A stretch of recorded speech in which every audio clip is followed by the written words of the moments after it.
Welcome to Stories with Brisco and Bradshaw. That is Brisco. I am Bradshaw. And today we're joined with a guy when I got my first big break in WWE back in December of 1995. This man walked to the ring with me. I had more fun riding the roads with Dutch Mantell. Anybody who rode roads with Dutch, from Steve Austin to Undertaker, tells you it was one of the most pleasurable experiences of their life. But Dutch is so much more than just a great storyteller. He is that.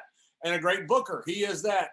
He drew a lot of money. Vaqueros Locos down in Puerto Rico. They sold out the baseball stadium for a record that holds to this day. Drew tons of money in Nashville with a very young Randy Savage, and in Memphis with Jerry the King Lawler. And everywhere he booked money. He is joining us today, and I am so thrilled that he's here. Dutch, welcome to the show.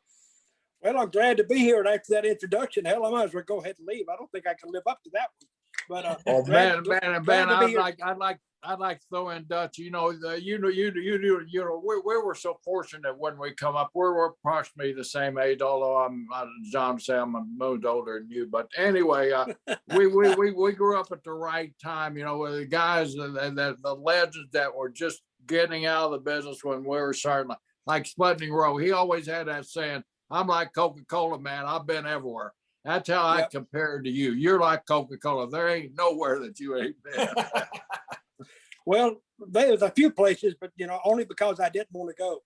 I remember Stu Hart called me one time. He wanted me to come to Calgary, and he went, "Hey, Dutch, hey, bastard." I never met the guy. He's already calling me bastard, so I must have been a friendly guy. Hey, bastard, you'd like to get you here to Calgary, and I said, I'm not really interested in going to Calgary. I heard it's so friggin' cold. I couldn't take that cold. And then going out and staying 5 days a week on the road in damn below zero weather, it wasn't my idea of having fun. So I never made it to Calgary. Hey, Jerry, let me ask you this, Jerry. We were in Florida, and you remember Lars Anderson. Yeah. Was that his name, Lars? Lars Anderson, yes. The most boring SOB that ever stepped foot in the ring. Well, next to Dale Lewis, anyway. Well, I remember I was booked with him on Tampa TV, and I noticed right when my match got close to my match, everybody crowded into that little room so they could watch this match. And I went, wait a minute. There's something fucking up here. Because Lars had a tendency to go out there and just beat the shit out of guys. So I went, got the ring with him, and I locked up with him. And boy, he took me down hard, and and then let me go. And then he took me down hard, and but didn't give me that elbow across the face here. I said, "Hey, Lars, loosen up a little bit. Fuck you," or whatever. But he kept it up. Now I don't know a damn thing about amateur wrestling, but somebody told me about a Kiwi roll or something where you just roll forward, and he didn't have me hooked. I rolled forward and then took him down and embarrassed him. Oh, he was mad as hell. And finally I said, hey, if you're going to get this finished, you better get it right now, because we're going to have just a fight here. And he hooked it. So we went to the back after he was embarrassed. And he was madder than hell when he got back to that little dressing room. He said, hey, you EMF or blah, blah, blah. I said, hey, fuck you, Lars. I said, hey, and he was sitting down. I said, now, if you want to continue to go, get up. Because I already had him, marked for a punch. And fuck, and then I remember you came in and said, oh, Lars, you stupid mug, you cussed him out. Fuck, quit taking advantage of these fucking guys. I said, if you want to fucking amateur wrestle, hell, let's me and you go. And then you left. And I remember Carl Cox took up for me. I was glad, because that got me out of the hot seat. He wasn't mad at me no more, because now he could be mad at you. Then he could be mad at Killer Carl, and he could pick who he wants to whip his ass. I don't think I could have done it, but he was just, and that was the only time I ever had a real problem like that in the ring, as against Lars Anderson. And I remember that you came in, and I always respected that you come in and jumped on his ass for it. So I never thanked you for it, but thank you. Well, I don't remember that occasion, but I remember Lars. I mean, Lars, as a person, he wasn't a bad guy, but sometimes he would get in a ring, and he was just an asshole in the ring. and one of those guys like that, you know, and plus he was a fairly damn tough ass guy. I mean, you know, he and a big guy on top of Yeah, it, you know. he was a big guy. So, But I remember talking to you, and you know, I remember, like I was telling John when we had our production meeting. Yeah, our production meeting. We had a 5 minutes production of meeting today, bullshit, Dutch. you know. Me and Jerry. oh, really? I'd like to have been sitting in on that.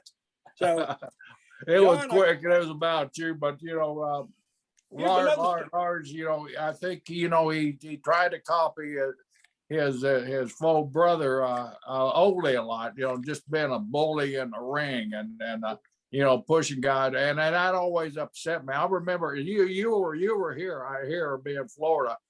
Remember those matches that he had with that poor Pedro Morales in Miami, where they started out a 30-minute match, then they went a 45-minute match, then they went a 60-minute match, then they went a 90-minute match, and Valentine actually wanted to bring them back for a 2-hour match, and we'd gone from like 6,000 people down to like 600 people in those 5 weeks. Why the hell you want to kill Pedro off? And Pedro, you know, his Hispanic and in Miami, I mean, he was our money down there. But some of the booking, you know, and that's it. Speaking of booking, a good segue here, John, is your booking. And John and I were talking once again, and I always thought that your philosophy was one step ahead of the modern day business. You just kept one step ahead, and everywhere you went, and a proof of that you were successful is in the results. Like we're talking San Juan. I mean, here's a little island down in the middle of the Caribbean, you know, with you know, they get baseball and they got soccer, but you know, Carlos and that group and different groups down there just had the magic, and they had that formula where they brought you in and kind of just stepped back and let you go, and it was unprecedented for like what 5-7 years. You just had how many hours of TV? 300, 240 some odd hours of TV. No, it was we're going like 5 days a week just writing TV. Yeah, it was 104 on Saturday and 104 on Sunday. We had 2 hours on Saturday and 2 hours on Sunday. It was original TV, and we set records with it. I had one match, and I didn't think it would draw that well. It did an 18-1. Wow. I mean, the ratings were the same as the States. You know, you base it on population, and it was just a good show. Tell us about Vaqueros Locos. I mean, this is an amazing story. You guys sold out the baseball stadium 9 weeks in a row, where you're giving away $1,000 in silver dollars. Tell us the story about the biggest drawing angle in Puerto Rican history. Well, that one it was me and Frankie Lane. He's dead now. You know him. You remember him, Jerry? Frankie Lane. Yeah, Frankie Lane. When I heard that name today, it just brought back. I think what a good guy. What a great talent. Yeah.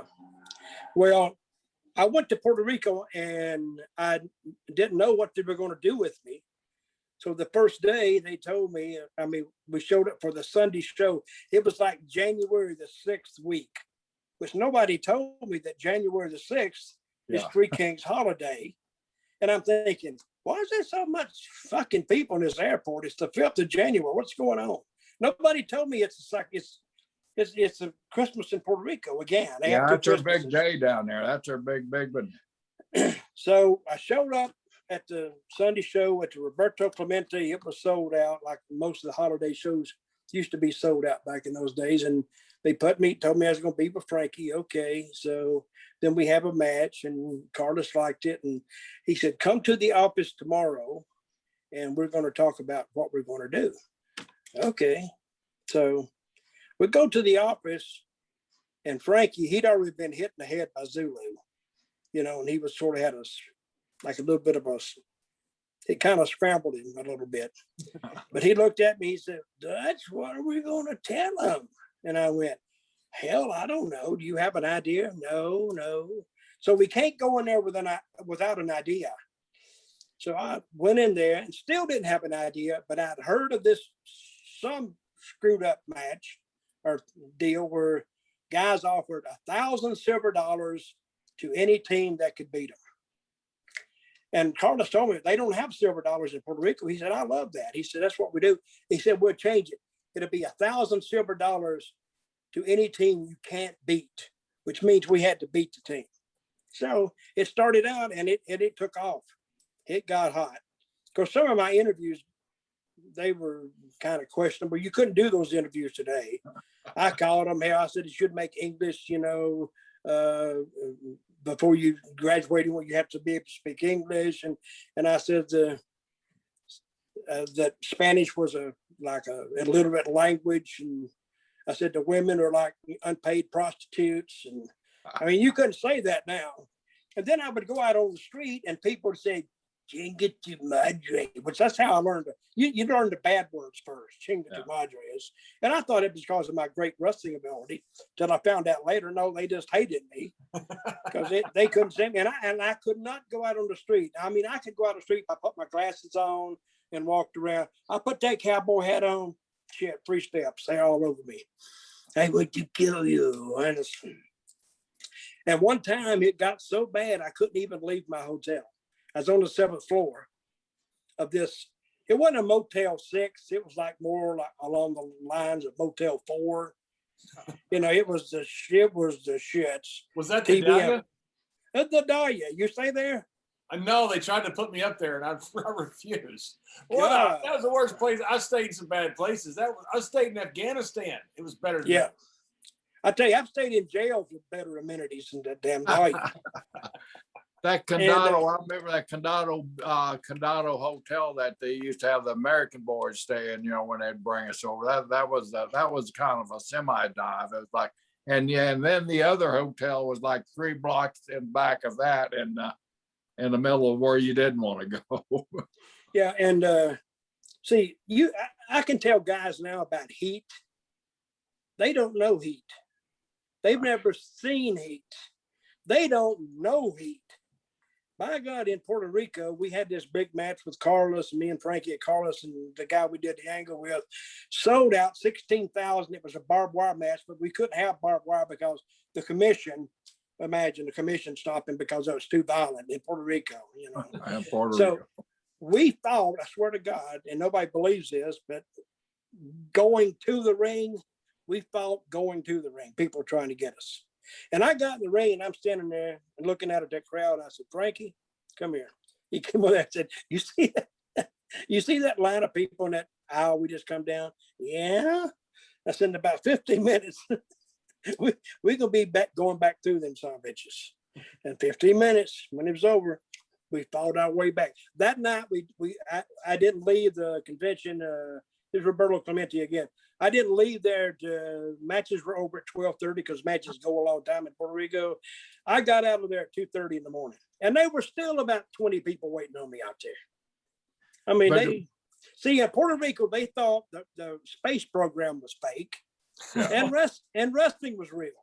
Yeah, you're right. People just don't understand that white heat. John and I have talked about that so many times, and that's kind of what you work for. But those island people down there, like you said, I mean, it was serious crap to them when we went to the ring. I mean, there was no bullshit. I mean, I remember just working with the bushwhackers as aggressive heel baby faces. And they loved the bushwhackers so much. I mean, the heat that we'd generate, then we'd stand, Jack and I'd watch Abdullah and Carlos go out there, or Terry and Carlos, or you and Carlos, and see the heat and feel that heat where they're right on top of you. And there wasn't no 5 foot, 6 foot, 3 foot wide barricades to keep those Puerto Rico, and they served alcohol. There was a little rope, like a little 1/4-inch rope that you tie your boat up with, wrapped around the ring to keep those Puerto Ricans away from the ring, right, Dutch? Oh, yeah. Carlos, one time, they used to put us on 4th on the big stadium shows, and I thought that was the stupidest idea I'd ever heard in my life. So one day I asked him, I said, Carlos, why are you putting your main event on 4th? He says, well, Puerto Ricans like to drink. And he said, if we save that main event to the end, they'll be so dead, staggering ass drunk, they'll kill all of us. Yeah. So after I saw how mad they got in the 4th match, I thought Carlos was like Einstein. when he came up with that idea, because they were rough. One night I'm watching Abdullah and Carlos, because every time they had a match, it was the same thing. It was blood and juice and fight. And they spent, if it was a 10-minute match, they spent 9 minutes outside the ring. And they'd fight all around. But this particular match, when they finished, the people came out of the stands and they circled the infield. I mean, they didn't step on the sand. They were just, I don't know why they lined up that way. They started stoning Abdullah and hitting him with everything they could. They were throwing actual rocks. It looked like a biblical stoning out there. And I thought, they rocks at that baseball stadium. That's what I couldn't believe. They sold them in the stands. Yeah, that's where they came from. I had a guy who wrestled. His name was I forgot what his name was now, but he told me, Dutch, I hope you don't hate me, but I used to sell rocks for the fans. He'd sell them for like 5 cents a piece. And he went in and he said, I'd come out with about $10 or $15. So I went, what the hell? But they were hitting Abdullah with so much stuff. I said, and I wasn't going to run out there and try to help him because they'd have tore my ass up. But there was a broken 2x4 laying in the dugout. And I remember I stood up and I threw that dugout sidearm and whoop, whoop. It hit a guy just smack upside the head. And I saw the blood before he hit the ground. It scared the living shit out of me. I thought I'd killed him. Boy, I just took off back to the dressing room. I was going to go hide, but I guess he was okay. And Abdullah made it back. So it was really rough times down there, really. Yeah, I remember. I think I told John this story. I was working with the Funks, and then we had a long running program with Funks down in San Juan for many years, and we were coming out. It was Clemente, but see Taylor reached over and he grabbed a handful of gravel from the batting cage, and Jack and I seized him, and Jack said, "Watch out, there's gonna be trouble." So we're watching the Funks come toward us, and all of a sudden Terry reared that back that left hand like he's gonna he's throwing.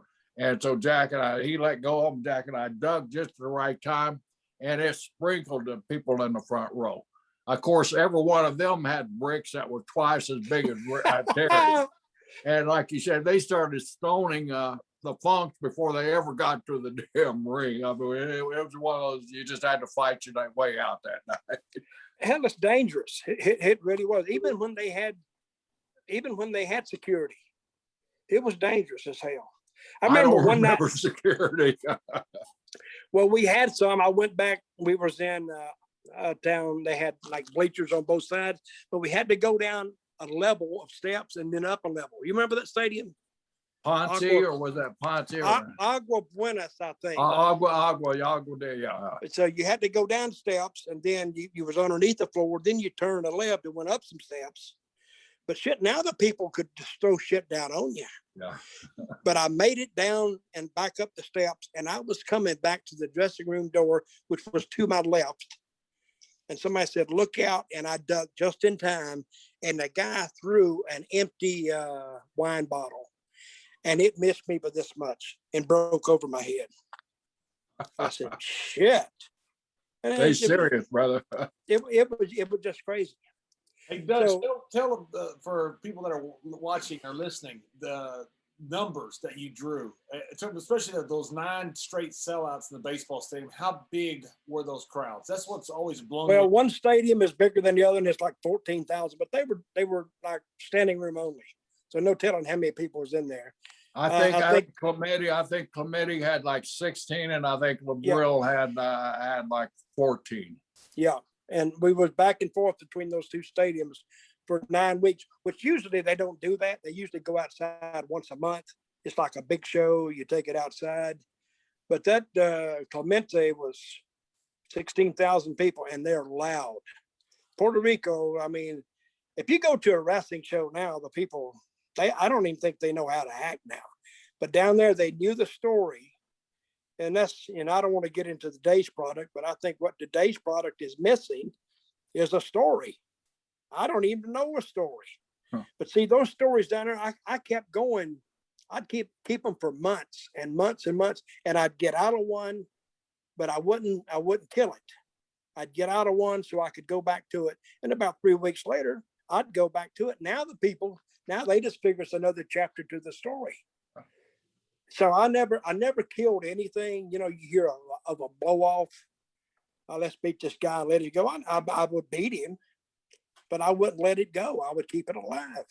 Well, you had a book like that too, because you had guys coming in like Carlos and then those group bringing guys once a month for the big shows, as dressing on there. But you guys were the staple of it, so you couldn't really afford to kill off one of your guys, so you just had to add something, another layer to that angle where it would just be laying there when you needed it. Well, there was 2 companies down there, and I worked for Carlos. And this is what happened between me and Carlos. We were doing these huge numbers, and I didn't know it at the time, but they were sharing the advertising revenue with the TV station. See, the TV station would give them the free hour, but every ad they sold, they'd share with Carlos half. So I wasn't being rewarded for anything. So I went to Carlos and asked him for a raise. Oh, it's like I asked him to slap his mama or something. He scratched his head and he said, well, we really can't afford it. Well, I knew they could afford it because they were bringing all these guys in and giving them more money than I was making. So, and I remember, you remember Victor Quinones? Oh, yes, Victor. You remember him? Yes. So he had been talking to me about jumping ship, and I wasn't really serious about it because their show was horrible. I'd watch their show. And I told him one day, I said, a Viagra commercial gets more ratings than you guys get. Oh, I made him hot. I said, when you really get serious about drawing some money, let me know. So finally, after me and Carlos had that kind of disagreement, I went down to his apartment, which was 3 blocks away. And I went up and we met, and Sabio was there and Miguel Perez was there. He says, what do you want? And I gave him the same deal I gave Carlos. And of course, with about another 500 on it a week. He said, great, let's do it. I said, damn, what's so hard about it? This guy wasn't drawing nothing, but he's going to give me the money. Okay, let's do it. So, and then we started out, they were doing the company that I took over with Victor. I jumped ship at Christmas. I left at Christmas for Carlos, and then I come back for the other company on January the 6th. There's that date again. So they were doing a 2.6, and then we was watching them every week. Then it went to a 3.2. Then it went to a 3.6. Then it went up to a 4. And Carlos was at like a 12 or 13 then. And he's dropping. I'm going up. It took me about 3 months, and we were tied. Like we jumped over from 8.2 to 8.1, but we'd come up 6 points. They had gone down 5 points. So, and then Carlos, they said he got all mad about that and said it was something was wrong with the numbers. Like I stole the numbers like Trump claimed. But then they left me alone. And then the next week we went ahead of it and stayed ahead of them for the next 3 years. Wow. So, Dutch, what ended up happening to Puerto Rico? That was such a hot territory. Was it the death of Bruiser Brody, or what was it that ended up no. hurting the territory? The death of Bruiser Brody damn sure didn't help. Believe me. But see, I didn't get down to this that was in 1988, the death. And they did sporadically some good houses, but it kind of soured the people on wrestling in Puerto Rico, as it should have really. See, the people of Puerto Rico were believers. That's why Invader got acquitted. He didn't get acquitted. He was just deemed not guilty. He wasn't innocent. And see, a lot of people he didn't deny stabbing Brody. He didn't deny it, but he called it self-defense. And what happened to Brody was the wrestling business was one reason why they came to that verdict, because here he comes. You know what? Brody was like, yeah. And he was waving that big chain around, and people and the announcers were calling him crazy. Then they would go to the matches and he looked like a crazy guy. So it wasn't hard to believe that Brody went crazy in the dressing room on Invader, and Invader defended himself, which, and see, you only need one person anyway to say that he's not guilty. So they had a trial. I think they deliberated for like 30 minutes, 45 minutes. They came back within the hour and, determined that he was not guilty. And that was the end of it. You were on your way down there, right?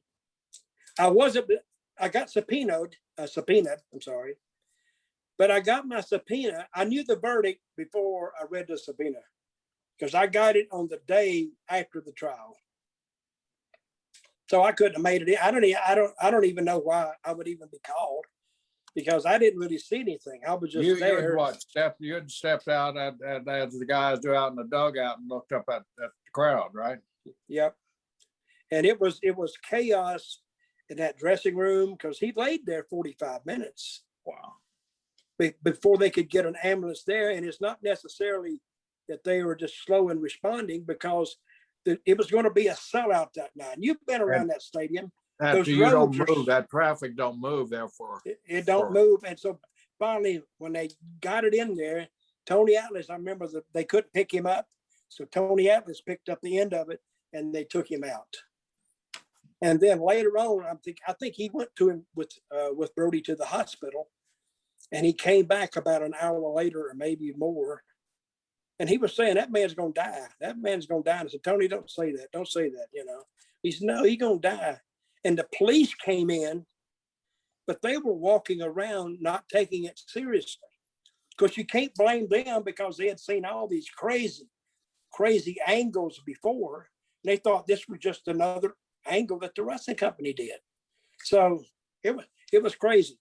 And not to make light of it, but it was bloodletting and the last three matches every show every night down there. That's the most bloodthirsty place I've ever been. So if that wasn't what ended up hurting the territory and killing that hot territory, what was it that caused the end of Puerto Rico's great run? Creativity. They didn't have a booker.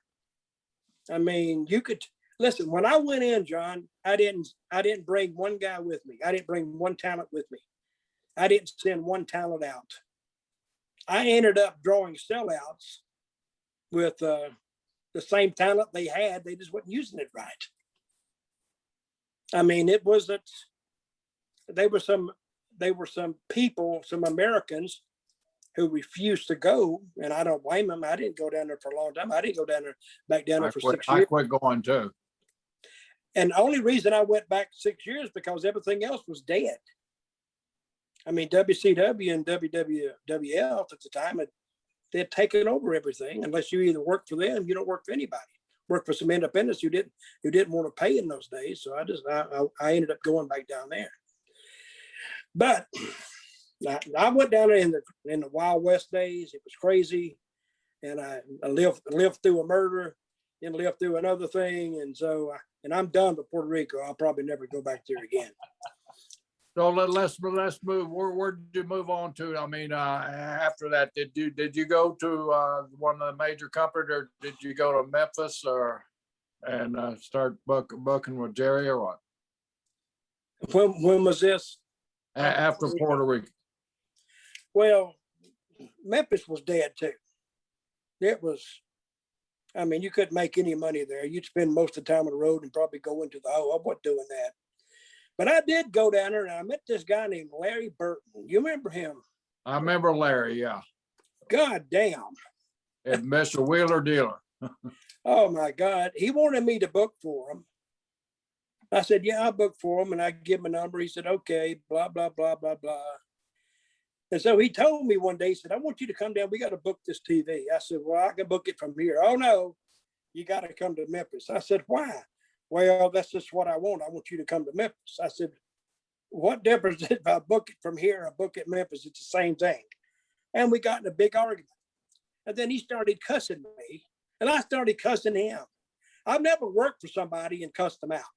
And I've never worked for somebody and they cussed me out. We'd end up in a cussing fight the whole time. So we finally, he took it over down there, and it was a friggin' mess. I lasted about, after Jerry Lawler gave up his end of it to Burton or whatever happened. Right. You know, I lasted about 2 weeks. I said, screw this. But I left with the Universal title and they owed me money. And he called me one day, Dutch. Oh, just listening to him talk, it makes you mad. If he could say good morning to you, you'd be pissed off at him. Good morning. He's mad as hell for some reason, or sounded that way. He said, I need to get that belt from you. I said, well, sure, Larry, you can get it anytime. When could that be? I said, when you pay me. I don't know you no money. I said, the fuck you don't. Yeah, you do owe me some money. No, I don't. How much? I said, about $1,500. No, I don't know you, blah, blah, blah. And he started arguing. I said, well, listen, you either pay me the $1,500 or you're not getting the belt back. It's simple. He said, I'll send the police for you. I said, Larry, you got any papers on this belt? You got a title on it like a car? You got anything that says you own it? Well, I don't need that. I said, well, I think you do. I don't know nothing about the law, but I figure you'd have to have something that showed ownership. So when I said, no, I don't give a shit away. And that's when I was going to Puerto Rico. I said, I'm going to Puerto Rico. I'll find you there. I said, screw you there. They can't even find the governor half the time. You can't find me there. Screw all. So I never did. He never did get the belt back. So, but I don't have the belt today. So I told him one time, he said, what happened to the belt? I said, somebody stole it. So you go figure. You know, those collectors, when you get them around those belts, they're a little damn cheeky fingered. They'll just pick it up and leave with it. So I couldn't help it. I don't know who got it, but Dutch, a common thing on this show has been belts. We talked about Stan Hansen, you know, and him running over Vern's belt, and we talked about Medusa dropping the WWF belt in the garbage can. Now we're getting a third belt episode. John, we're cutting new ground here. We're dealing with a bunch of outlaws. Is what we're doing. No kidding. Hey, So the big heyday in Memphis, so you were at it before you went down to Puerto Rico, right? You were working with Randy Savage in Nashville with Jerry Jarrett. Then you go over to Memphis and work with the King over there in a babyface match, right? Yep, we did. Very successful. See, what had happened was Lawler got hurt. You know, he was married to that belt. He had it for 40 fucking years. But he got hurt, and I ended up with the belt somehow. I forgot. So I'm defending against somebody, and Jerry Jarrett told me, he says, why don't you talk about everybody that wants to challenge you for the title, like Terry Funk and Dory Funk and the Briscoes and this and that, and, you know, names they would know. So, but at the end, he said, throw Lawler's name in there because he was out with an injury. So the people that, you know, they knew what I'm saying. But when I said Lawler, now they could picture me and Lawler having a match. And I heard a pop from them a little bit. So we came back and we booked this match with me and Lawler. It was about a week buildup. And no angle, no nothing, just an interview. And we did 12,000 people. Wow. Because it was babyface versus babyface. And I wrote about it in my book, and I call it The Feud That Divided Memphis. And it did, because when they got in the ring, you could tell by the response of the crowd that it was split evenly. And I remember the first night I had my supporters, and a lot of people, screw you, Dutch, blah, blah, blah. They just turned on me. And Lawler had his supporters, and then he had his detractors, screw you, Lawler. So they actually couldn't foresee how this match was going to end. And we do some crazy Memphis finish, and Lawler goes over, and then the first family jump on him. They're all, you know, bona fide heels.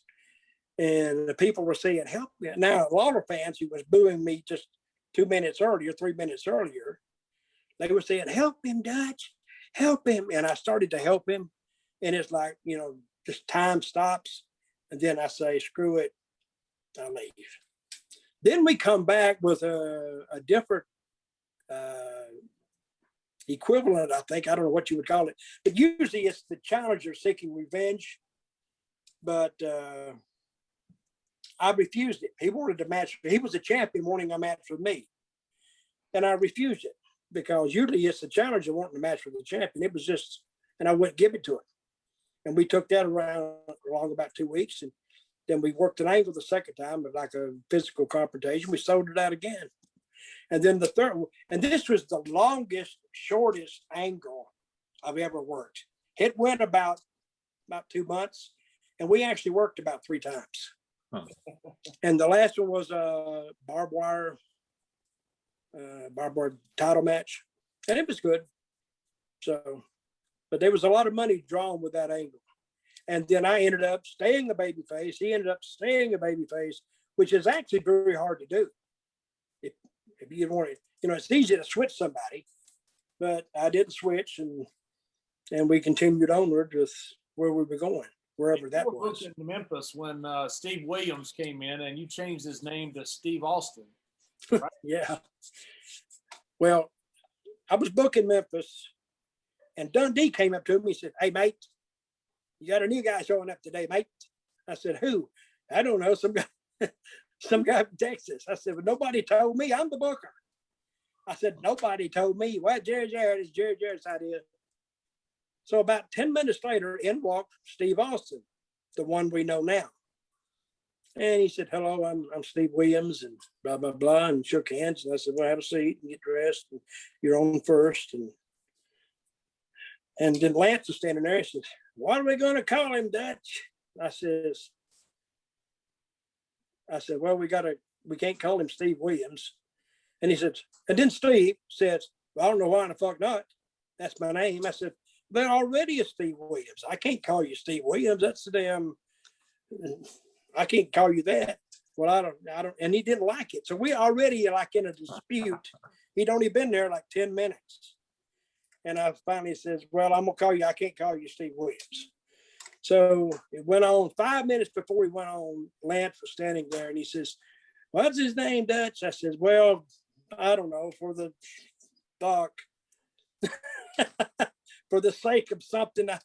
And I thought of Austin, Texas. And then he had a wrestler named Killer Buddy Austin one time. So I says, "We'll call him Steve fucking Austin." He said, "Well, I don't like that name." I said, "I don't give a shit. That's what you are tonight."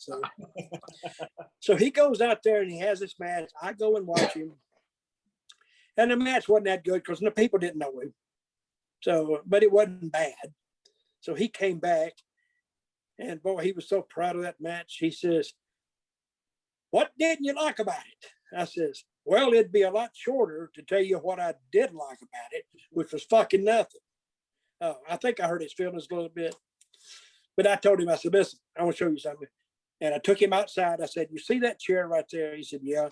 And that's where you could pull the gate open a little bit. I said, "Every night till you leave, I want you to watch every match from beginning to end till you leave."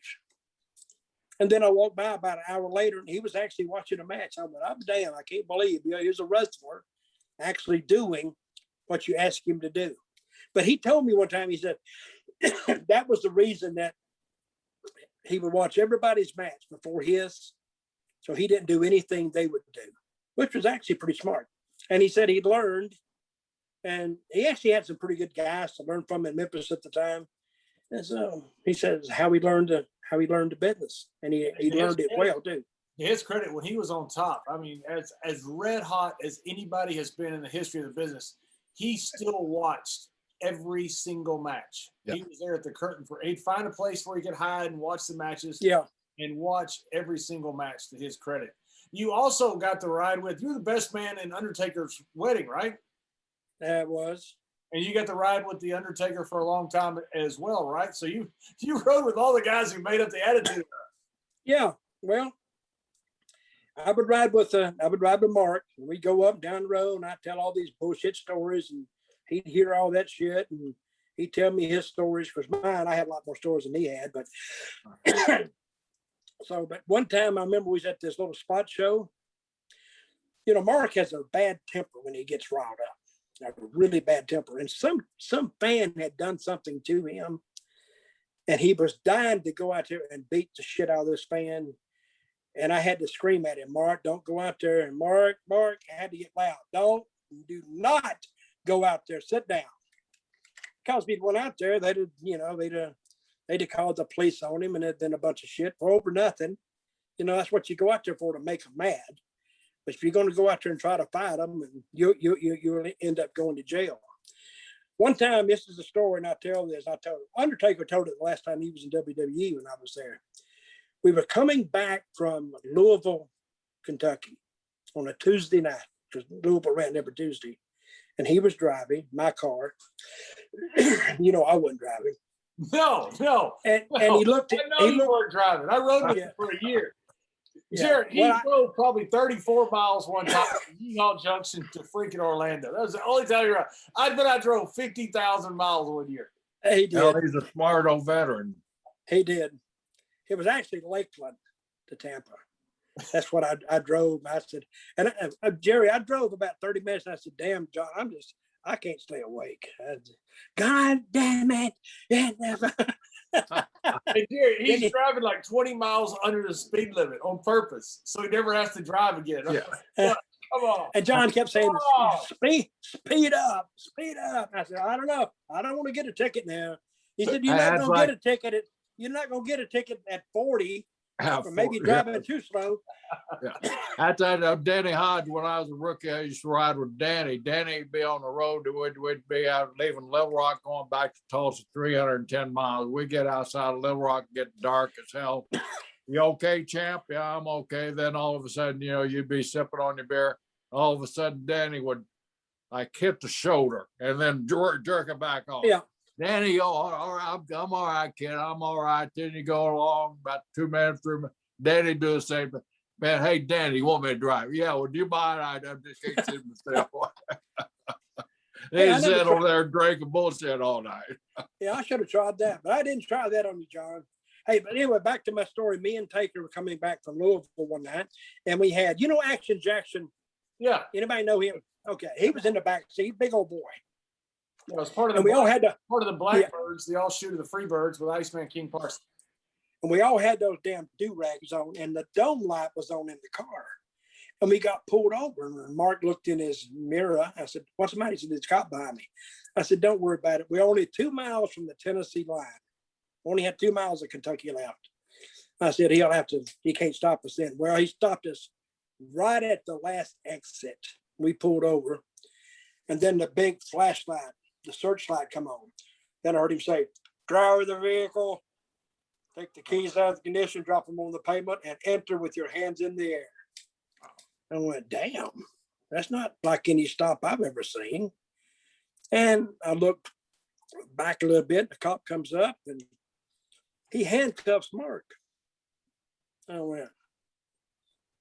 Then he said to me, driver on the passenger side, which was me. Exit with your hands in the air, facing the front of the vehicle. And I started to say something like, who, me? He just said, yeah, you ignorant bastard, get out. And I got out, they handcuffed me. But in the meantime, more cars had come. Now there's like 4 cops there. And I said, hey, officer, listen, I'm Dutch Mantell. This is Master Payne. He said, shut the fuck up. We know who you are, and we don't give a shit. Okay. I guess he wasn't much for chit chat. Then I saw a car come up the off ramp. He come up the off ramp and parked in the grass down below us. And he got out with a shotgun, and I heard him chamber around. I went, what the hell? Now this is getting serious, because now we had Action Jackson getting out of the car, and he's like 350 pounds. We all had those do-rags on, looked like bikers. So they got him out, and then they started searching the car. They went through it. He said, search the car, and they went through it, turned everything upside down. Didn't find nothing. And he said, we don't find anything. And they went through it again. But what they were looking for was a gun, because somebody had turned us in because we had a gun and we were brandishing. You like that word? Brandishing at people. He couldn't say like you were showing it off. We were brandishing it, which made us like violent. But they didn't find anything. They didn't find nothing. They didn't even find any beer. For one reason, because we didn't have no money to buy beer. The territory was in bad shape. Didn't find a joint. Didn't find any pills. Didn't find nothing. So he come back and he said, and I asked him, I said, what happened? You were wrestling? Yeah. But boy, lucky that we had nothing, because even if we'd had a little joint, we'd went to jail. If we'd had a beer, we went to jail, because they had expended like 6 or 8 officers for that stop, and they couldn't leave it without nothing unless they just had to. Now he had to go back. Said you had 8 officers out there and you didn't get nothing. They didn't find anything. But what I found out later was somebody was running some drugs through there, and they happened to see us, and they called the attention on us so they wouldn't get stopped. And while we were stopped, they stood right by. Who it is, I have no idea. And then when we left, now they're all friendly. Now they're all wrestling fans. Now they want us to sign stuff. And somebody said, "Did you sign it?" I said, "Yeah, I signed every damn thing they had. I'm just glad to get the hell out of there." So that was the rest of the boys that called you in. Oh yeah, probably was. I don't think we didn't have cell phones then, but somebody would have to call it in on the CB. You rode with a lot of famous people, but I would have to say that you'd have to agree that when Tom Pritchard got behind the wheel of a car, he was the worst driver in the history of the freaking automobile. I've never seen anybody worse than. I love Tom. Tom's a good man, but he rode with me and you. We let him drive one time up in Pennsylvania near Allentown or somewhere up there. Jerry, it was a fog so bad you couldn't see the front of the car. And no. He was driving 80 miles an hour. And I'm thinking, I can't see nothing. I'm glad Tom can see, because if I was driving, I'd be going 20. Tom can't see anything either. You ever see those glasses he wears? Well, finally, Tom looks over at me and says, I can't see a thing. I said, "Why are you driving 80?" No shit, really. He drove us off the damn road, hits a ditch, and blows out the front tire. Now we got to get back on the highway and change the tire. I'm scared we're going to get hit by a truck, fog everywhere. It was the biggest disaster. We fired that man from ever getting behind the wheel again. And then we had trouble changing the tire. Yeah. We couldn't figure out the rim. Get the rim off. So Jerry, John said, "Get out of the way," and he pulled the rim off. He said, "Damn!" So and he changed the tire. So Jerry, I got the little jack, and I've jacked up the car. And Tom was the first one on the wheel. He goes, "Man, the lug nuts are stripped. We're screwed." Then Dutch gets up there. He goes, "Yep, he's right." And now they're both sitting on the side of the road. And I'm sitting there to destroy jack, and I finally get it up, and I look at the wheel, and I look at them, and I said, "Lug nuts are stripped?" They said, "Yeah." I said, "If you took the hubcap off, you would get the lug nuts." Well, hell, they look like lug nuts to me. Yeah. And it wasn't turning or anything. So Tom gets in the back and goes to sleep. Dutch is riding beside me. Tom's been fired for driving forever. And Dutch leans over about halfway. We get on out of Philadelphia. He goes, "Hey, listen, you don't have to tell anybody about those lug nuts, okay?" Yeah. I think the first one he called. I think that driving runs into the Pritchard family, because Bruce is a horrible driver too. I think they took driving lessons from each other. Yeah, well, John didn't tell anybody, but it was in next week's Observer. He called Meltzer. he called Meltzer. Had ears, Gary, and I'm still telling them. Hey, Dutch, before we go, thank you very much for joining us. Tell us, you also named Abyss. I always thought that was a great story. Abyss, now, I see him a lot at WWE. I never got to work with him. Terrific guy, super nice guy, but you named him when he came out. I did. Right? Well, I went to work the first TNA pay-per-view, and I was in Puerto Rico, and it was in Nashville. I was living in Nashville, so I flew up because I got a chance to go home. And that's the first time I'd met him on some independent shows before, but he was there, and he was going as Prince Justice. Okay. So, and I told him, I said, "Hey, I'm going to Puerto Rico," because I watched him. He was good. So I said, "I'm going to Puerto Rico. If you want to make a move, give me a call." Okay. He said, "Well, I'll be okay here. They're going to use me pretty good." Well, I went back to Puerto Rico. The next week he called me. I says, "I thought they were going to use you pretty good." "Well, that's what I thought. But maybe I'm not on this pay-per-view and on the next one. I don't know." He says, "Can you use me?" And I'm just messing with him because I could. I said, "Oh, man, if you'd have called me 10 minutes earlier, I just filled the spot." "Oh, no, man, you didn't do that." I said, "Yeah, Sure did. I wish you'd have called me earlier. When I just found out. I give him something to worry about. I said, listen, give me a day or two. Let me see if I can move something around and I'll call you back. Okay. Well, he called me 2 or 3 times. I just wouldn't answer the phone. So finally I do call him back because I'm just kidding him anyway. I said, well, I got a spot for you. Oh man, great. And I told him the deal. You know, we give him a little bit of a guarantee, which he could be okay. He could stay with me or stay with the guys. And I says, I made a few changes to your gimmick. What do you mean? You ever been around him much? Yes, not a lot. I've been around some after pay-per-views. Now, what do you mean? I says, well, I've changed your name. Really? To what? I said, Abyss. And he went, silence. He didn't know what to think. Abyss? He says, what about Prince Justice? I said, well, you know, Prince Justice, I don't think it would mean much here in Puerto Rico, the name, you know, the Spanish translation or whatever. And he said, but what am I going to tell my fans? I said, what, all 7 of them? And then I told him, I said, this is what I want you to do.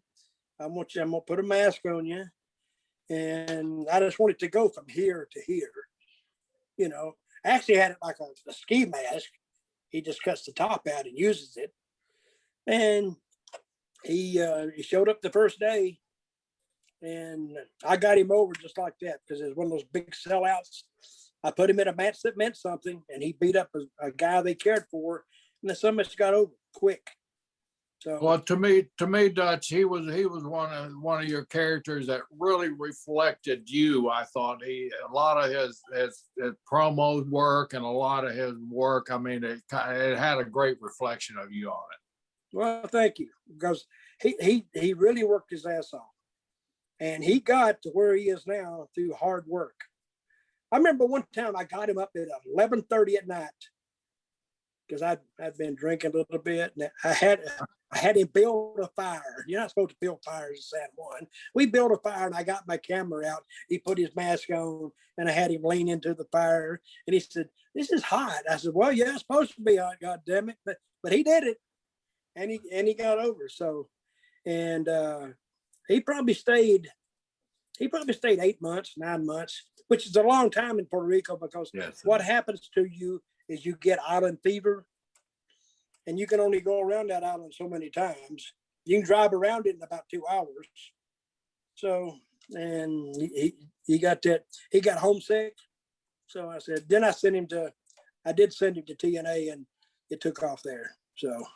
Judge, why was it that you never became a major booker writer for one of the big companies for a long period of time? You're so successful everywhere you were. Well, one reason is it's the politics involved. I didn't want to deal with it. I could have done it, but I didn't want to deal with it.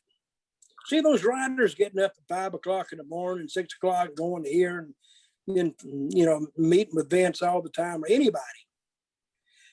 I hate committees anyway. Even when I was in the committee in TNA, it's just, you know, you've heard the old saying that you can start an idea at the top of the table and whisper it on down around the table, say 5 or 6 guys. It can get back to the guy who came up with it and it'd be totally different. Sometimes the damn personality even changed. So if you got to depend on the committee to agree with what you want to do. See, that's what I didn't have in Puerto Rico. If I had the idea, I did it. See, I would go out on the beach and I'd get a bottle of, you know, Malibu rum. And Senor Malibu is one hell of a booker. I'd put Senor Malibu there. Amen. And then I'd book it, you know, and then I'd go back to the room and I'd write it down. That's how I wrote my first book on the beach in Puerto Rico. I wrote it in 5 weeks. So, but I had been writing stories anyway. And I said, all I'm going to do is just transfer these stories to the book. So I actually wrote 2 books, which is about 700 pages in the span of 1 year. That's a lot of writing, really. But if you're telling something that you just want to tell the story, if you can write, you just write the story. And I followed the WWE formula. You started at the top of the show and you run those little vignettes. I'd run about 4. And about the second one, they see, oh, now we got it. That's an episode. Then they'd wait till the third one. Then we go to the fourth one. And I take them all the way through the show. One way, when I had a big show, I had this guy, and he was tremendous with video. And this is when you could still use commercial music. We would end the shows, the TV shows, for the big show that night in one of the big stadiums. He would end it with a video package that sometimes would go 7 minutes. But he would list everything we have done during that whole cycle. And it was a show unto itself. And sometimes you could see the ratings would pick up on that last 10 minutes of the show. So, and I ended up getting him a job. Getting him a job in TNA, and I think he would fit in with WWE very, very well. What you say, John? I've been excited about having you on. Sent you a bunch of texts. I finally got connected with you, and it's been a thrill, Dutch, just as you always have been. When you came back and were working with Alberto and working with Jack and Cesaro, I loved every second of it. Just like I loved the first run I had with you. You've always been such a good, fun, entertaining guy and a good guy, Dutch. So thank you very much. I appreciate that. Thank you, John. Let me ask you a question. What is that statue behind you? What is that? What is that? What is that? It's from China, from Xi'an, China. Oh, I see. And I bought it over there in the mid-90s. I went to Xi'an and visited the Terracotta Warriors, and that's a replica of the main general of the archaeological find. I bought it for $750, and it took me about 9 months to get it shipped to me. And really? I got it there in Texas. It's about 6.5 foot tall, about 400 pounds. Really? That's his story, Dutch. I think it's his wife, and when John dies, it's a tomb. She's gonna stuff him in that damn thing, and we'll never know it. Hey, you need to get a Biss on here. I'd love to. Absolutely. That's a great idea. I'm gonna see him next week. I'd love to get him on. That'd be a lot of fun, Jerry. Yeah. Yeah, he's an interesting guy too. He is. He's very intelligent, and I think he'd add a lot to it. And he played that character best. Like I said, Dutch, that's the closest representation I think to your genius as anything you did, any of those guys you created. Oh, I had a great time with him. I'd get him in the car at night. He'd say, "What'd I do?" I said, "Nothing." Oh, it was a shit. So I just, and he acts like this. Oh man, really? I said, "No, I'm kidding you. Please." That's how you learn. He's a warrior, isn't he?